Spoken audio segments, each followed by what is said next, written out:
ഇതിനിടയിൽ ഒരു വളരെ ഫണ്ടമെന്റൽ ആയ ഒരു കാര്യം ചോദിക്കാൻ വിട്ടുപോയി. അതായത് സ്റ്റാർട്ടപ്പ് മിഷനിലേക്ക് അപ്രോച്ച് ചെയ്യുക എന്ന് പറയുമ്പോൾ പലരെയും പുറകോട്ട് വലിക്കുന്ന കാര്യങ്ങൾ എന്ന് പറയുന്നത് ഇത് മൊത്തത്തിൽ ഒരു IT സെറ്റപ്പാണ്, അല്ലെങ്കിൽ ഇൻഫർമേഷൻ ടെക്നോളജിക്കോ അല്ലെങ്കിൽ ഡിജിറ്റൽ മീഡിയയ്ക്കോ ന്യൂ ഏജ് മീഡിയയ്ക്കോ ആണ് ഇവിടെ ഒരു വെൽക്കമിംഗ് ഉള്ളൂ എന്നുള്ളൊരു തോന്നൽ പലരുടെ ഇടയിലും ഉണ്ട്.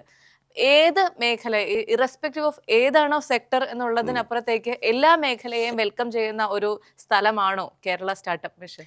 എല്ലാ മേഖലയും വെൽക്കം ചെയ്യുന്ന ഒരു സ്ഥലമാണ്. പക്ഷേ അവിടെ സാങ്കേതിക വിദ്യ എന്നൊരു എലിമെൻ്റ് ഉണ്ടാകണം.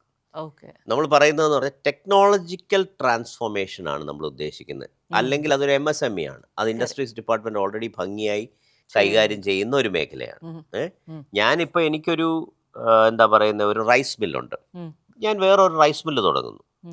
That is an MSME, right? Because the business model already exist. പക്ഷെ അവിടെ ഒരു കാര്യം ഞാൻ പറയാൻ ഉദ്ദേശിക്കുന്നതെന്ന് പറഞ്ഞാൽ ടെക്നോളജി എന്ന് പറയുന്നത് ഇൻഫർമേഷൻ ടെക്നോളജി, ഇലക്ട്രോണിക്സ് മാത്രമല്ല. അതായത് വിവരസാങ്കേതിക വിദ്യ, സോഫ്റ്റ്വെയർ, ഹാർഡ്വെയർ, അതുമായിട്ട് ബന്ധപ്പെട്ട സാധനങ്ങളും അത് മാത്രമല്ല. ദർ ഇസ് മെറ്റീരിയൽ സയൻസസ്, അല്ലേ? നമുക്കൊരു പുതിയ എൻജിൻ ഉണ്ടാക്കണം. അതിന് ഞാനൊരു പുതിയ അലോയ് കണ്ടെത്തുന്നു.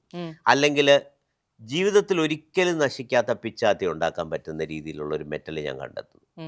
ദാറ്റ് ഇസ് എ ഇന്നോവേഷൻ, അല്ലേ? ഒരു പുതിയ ഡ്രഗ് ഞാൻ കണ്ടെത്തുന്നു. That is life science innovation, biotechnological innovation.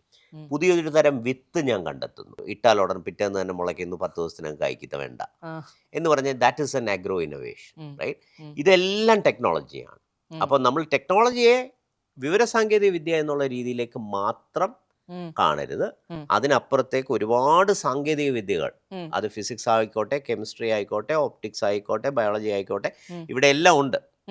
ഇതിനെയും കൂടി കൂട്ടിച്ചേർത്ത് വേണം നമ്മൾ ടെക്നോളജി എന്ന വാക്കിനെ വായിക്കാൻ.